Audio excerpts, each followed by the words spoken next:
Oh, you didn't know that? No. It's always on. They've been hearing me do that every time. Yeah. Oh, I thought you knew that. I can live with that. That makes it even cuter, Tasteless. No. Oh. No. Over here in the red. Slayer's BoxeR. Who cares, BoxeR? No, Slayer's BoxeR, amazing player. Losing that first game, though. Up here in the blue, doing a great Thor rush. Defeating Slayer's BoxeR. Polt Prime win. Can he do it again, though?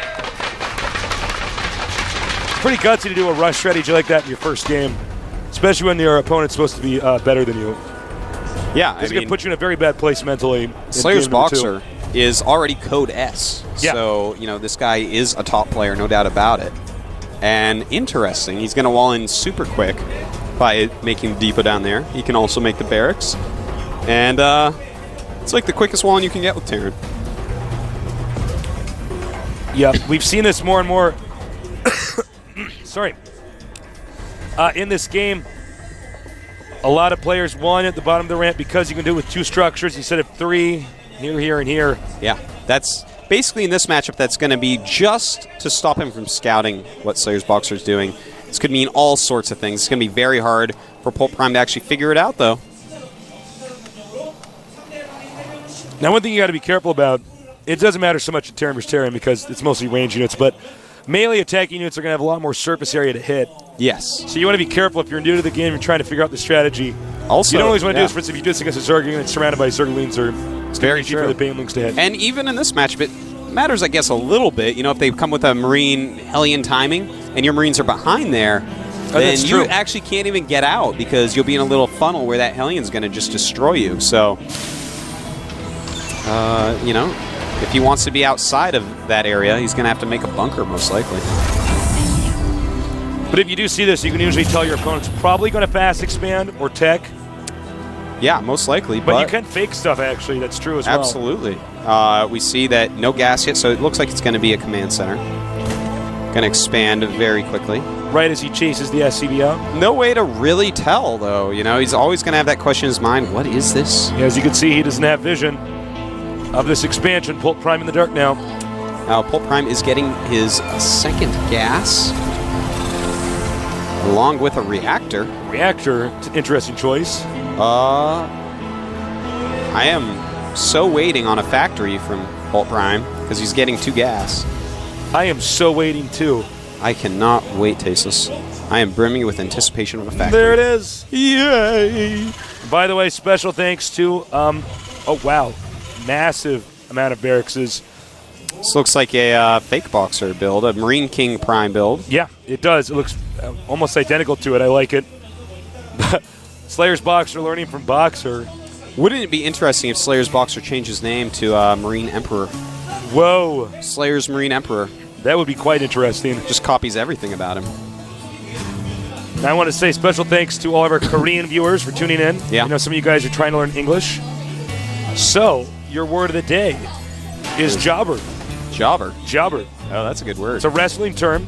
The wrestler who's there to lose to make the other guy look better is a jobber. I learned that from DJ Wheat. Yeah. In this case, I love Slayer's calling people BoxeR. jobbers. Yeah, jobber, it's a great word. In this case, Slayer's BoxeR may make Polt Prime look like a jobber. Maybe he will. Use it 3 times. Back to the game. Tech Lab on the way. Siege Tank. Now, I got to point out again, he is actually not stopping with the barracks. Yeah, he's actually just going to make This is a a tiny build. billion Marines and attack, I believe. He's got those mules going and whatnot. Whatever attack comes out of Polt Prime, he's going to be overwhelmed, kind of, you know. He's going to have to turn around and run from a ridiculous amount of Marines. SCV doing a little bit of scouting here. Now, note, this is... Oh, I was going to point something out. He has more in the front than in the back. Using the vision, he only sees 4 Marines. Oh. I think, yeah, he's seen maybe a couple behind them, but still, that isn't a giveaway, really, as to what's going on. Initially, he had the 4 position here and the rest of them back here, so he was actually hiding it. But now, the rush is on.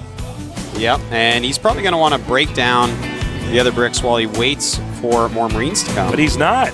Because right now, Polt Prime has enough to hold off this initial group, and if you lose the initial group, that is very troublesome. You really need to hit a huge mass. And if he lands those Vikings, brings a couple SCVs out, he's going to be completely fine taking this out. Lands the Vikings very late, and that BoxeR. Viking landing there, by the way. He landed it in range of the Marines. Yeah, that was kind of a mistake there by Polt, I would say, definitely. Losing both Vikings, in fact. Really, when you see that many Marines coming, just land the Vikings and attack all at once, bring a couple of SCVs to repair, and those Marines would have done a lot less damage. But still, Polt Prime looking quite safe so far. He is not giving up on the barracks, by the way. No. He's going to get a bunch of add-ons here soon. He's committed, Tasteless. Well, this actually could be a pretty good build, to be honest. Yeah. I mean, his economy's to a lot of tech labs. Yeah. If we look at the actual unit counting station, 37 SCVs against 27 of Polt Primes, 19 Marines against 3 Siege Tanks and 5 Marines. And if you engage correctly, those 19 Marines are going to do one hell of a job against this little army of Polt Prime. Now, we do have siege mode coming, so it's going to be a pretty important thing. Oh, God, this is going to be ugly. So he's out of position. He's not going to have time to get in siege mode. Oh, man. Does not want to lose these siege tanks. That would be a travesty if he loses that one. 10 HP. Oh, no. Oh. And the Marines are just so fast, Tasteless. They are catching him. He actually could run him over right now. He's going to bring out the SCVs, try to get in the way. Man. Oh, Slayer's my God. BoxeR.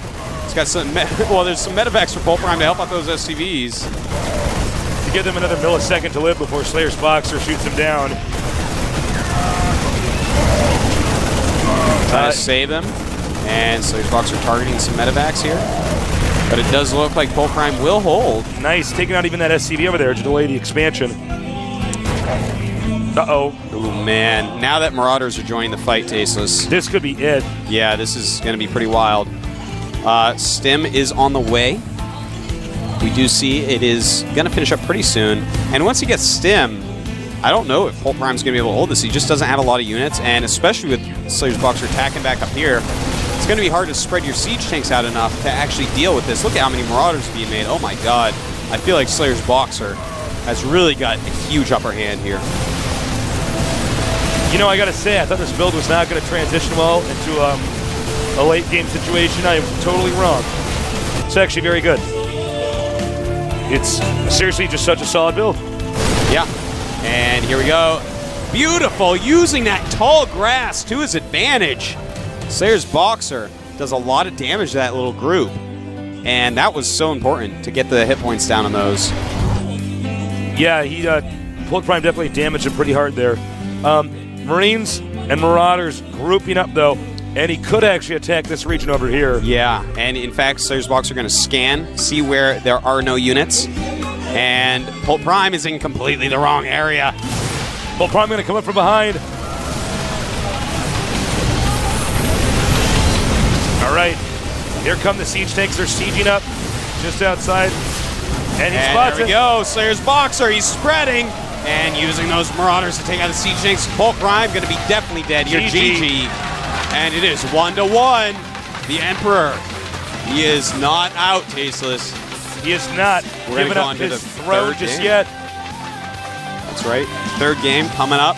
Polt Prime is like, whoa, that was a lot of units. That was an interesting game, an interesting strategy there by Slayer's BoxeR. And, yeah, I am pretty impressed. He is just solid.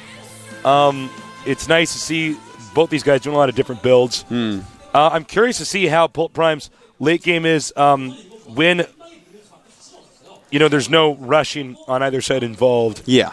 We have a pretty good idea of how Slayer's BoxeR is doing because he's played a lot of TVTs. Yeah. For StarCraft 2. But the last late game TVT we've seen Polt Prime, and he actually did lose. Yeah. So he kind of fell apart a little bit later into the game. Much stronger in the early game build orders and whatnot. We'll have to see, though. It's been a while since that, so certainly everyone's been improving. Polt Prime, of course, here he is, already taking a game off the Emperor. Very good player. One thing about Polt Prime I've noticed is that he usually wins with really good timing attacks. Whether it's like that Marine Banshee stuff. Absolutely. In the first GSL or, the Thor Rush in this one. He definitely is good at just making a one-base move and then using his micro to win. Yeah. And we're going to see. I have no idea who's going to win. Polt Prime is clearly good enough to do it. It'll depend on the strategies and their execution. So the countdown's begun. Get ready for some TVT action. Our final game of the day.